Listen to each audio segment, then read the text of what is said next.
परम सम्मानित मंच एवं प्यारे साथियों, शहीदों का सम्मान एवं विद्यार्थियों का वार्षिकोत्सव दो आयामों वाले इस कार्यक्रम में मैं लक्ष्मण बिश्नोई विद्यार्थियों से जुड़ा एक गंभीर विषय लेकर प्रस्तुत हुआ हूं। विचारों की अभिव्यक्ति में कहीं कोई त्रुटि हो तो क्षमा करें।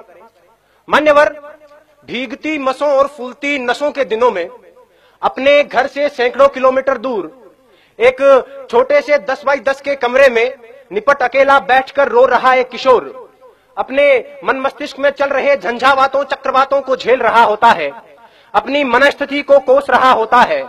किसी छोटे बड़े सपने के खत्म हो जाने के कारण हर वक्त खुद को हीन समझ रहा होता है और उसके बाद वो एक ऐसा फैसला लेता है जिसे लेने का उसे कोई हक नहीं है। मान्यवर, वो एक खत लिखकर छोड़ता है, फिर इस दुनिया को छोड़ देता है। वो अपने आखिरी खत में लिखता है कि मेरे पास दूसरा कोई विकल्प नहीं बचा था, यही एकमात्र समाधान है, मैं आत्महत्या कर रहा हूं, मुझे माफ करना। और यह कहकर वो मर जाता है। मेरा आज का विषय उस आखिरी खत का जवाब है कि आत्महत्या कोई समाधान नहीं है।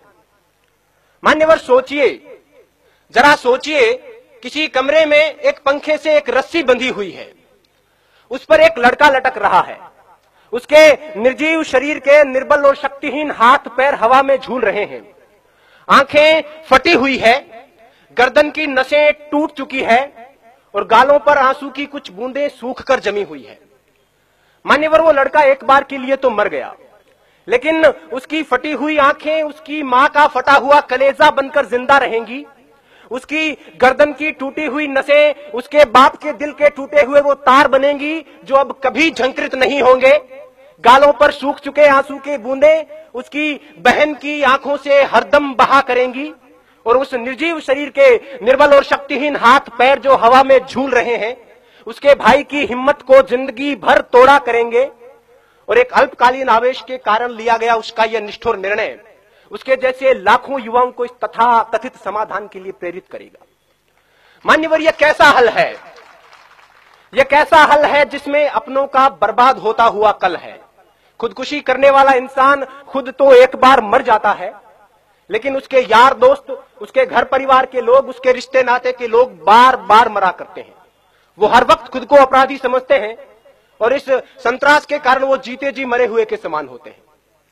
मान्यवर, मुझे यह विषय इसलिए उठाना पड़ा क्योंकि पिछले 2 साल में भारत में 4000, राजस्थान में 150, इस शहर में 9 और यहां तक कि इस महाविद्यालय में 5 विद्यार्थी खुदकुशी कर चुके हैं, जिनमें से 3 मेरे अजीज मित्रों में शामिल थे। और इनमें से लगभग 80% आत्महत्याएं छोटी मोटी अकादमिक विफलता के कारण किया गया आत्मघात थी। इन आंकड़ों से उठती हुई चीखें इस विषय की आवाज को उठाना चाहती है। डॉक्टर्स और मनोवैज्ञानिकों का यह कहना है कि अगर उन तक सही वक्त पर किसी प्रकार की मदद, सहानुभूति और मार्गदर्शन पहुंचता तो उनकी जान बचाई जा सकती थी।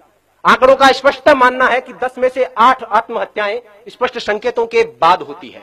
उन्हें उनकी बातें सुने।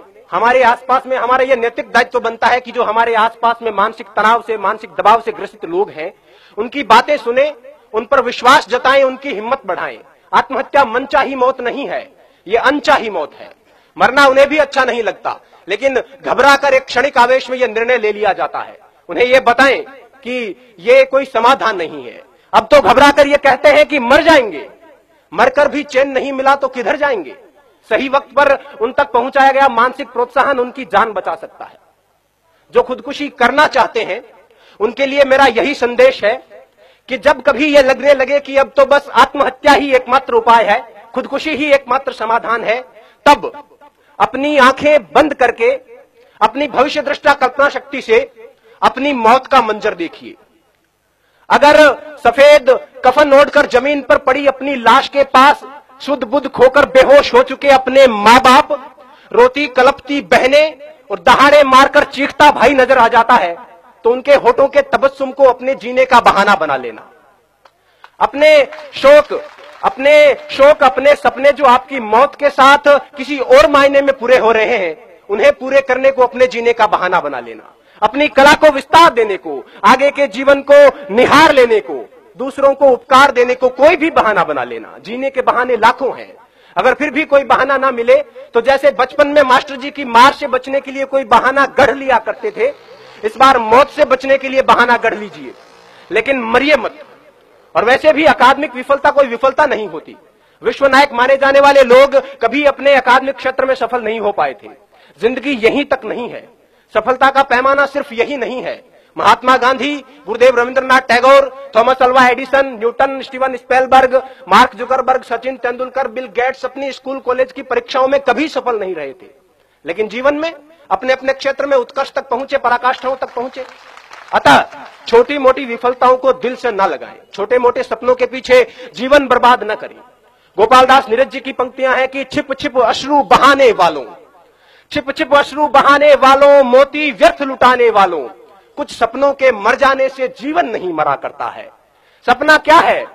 सपना क्या है? नयन सेज पर सोया हुआ आंख का पानी, और उसका टूटना जूं जागे कच्ची नींद जवानी, गीली उम्र बनाने वालों, डूबे बिना नहाने वालों, कुछ पानी के बह जाने से सावन नहीं मरा करता है, चंद खिलौने खो जाने से बचपन नहीं मरा करता है, कुछ दीपों के बुझ जाने से आंगन नहीं मरा करता है, कुछ मुखड़ों की नाराजी से दर्पण नहीं मरा करता है, कुछ सपनों के मर जाने से जीवन नहीं मरा करता है। जय हिंद, जय भारत, वंदे मातरम।